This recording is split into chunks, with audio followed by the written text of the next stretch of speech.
అన్విత ఓ సరళమైన అమ్మాయి. పల్లెటూరిలో పుట్టి పెరిగింది. ఆమెకు పుస్తకాలు అంటే ప్రాణం.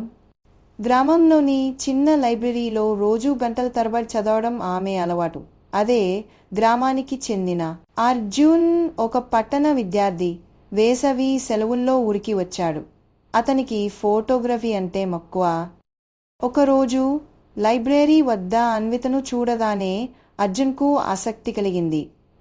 ఆమె లోతైన కళ్ళలో ఏదో ప్రత్యేకత అనిపించింది. మొదట్లో చిన్నపాటి పరిచయం, ఆ తర్వాత నెమ్మదిగా స్నేహంగా మారింది. అన్విత పుస్తకాలపై చూపిన ప్రేమ అర్జున్లో ఆసక్తిని రేకెత్తించింది. ఆమె సొగసైన అభిప్రాయాలు, స్వచ్ఛమైన ఆలోచనలు అతనిని ఆకట్టుకున్నాయి. రోజులు గడుస్తూ ఇద్దరి మధ్య అర్థం కాని అనుభూతులు పెరిగాయి. ఒక సాయంత్రం నది ఒడ్డున గోధుమ రంగు ఆకాశాన్ని చూస్తూ అర్జున్ తన మనసులో మాట చెప్పాడు. నీకోసం నా మనసు మెల్లగా మారింది అన్విత. ఆమె చిరునవ్వుతో బదులిచ్చింది. నిజమైన ప్రేమ మాటల్లో కాదు, నమ్మకంలో ఉంటుంది అర్జున్. అలా వారి మధ్య ప్రేమ ప్రారంభమైంది. కానీ అర్జున్ తిరిగి పట్టణానికి వెళ్లాల్సి వచ్చింది.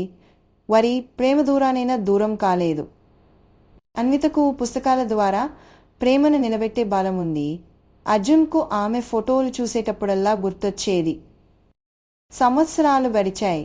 చివరకు అర్జున్ తన కెరీర్ను స్థిరపరచుకుని తిరిగి ఊరికి వచ్చాడు. లైబ్రరీలో అన్వితను మరోసారి కలిశాడు. అదే చిరునవ్వు, అదే కన్నుల్లో నమ్మకం. ఈ ప్రేమ కథ మనకి చెప్తుంది, నిజమైన ప్రేమకు దూరం అడ్డంకి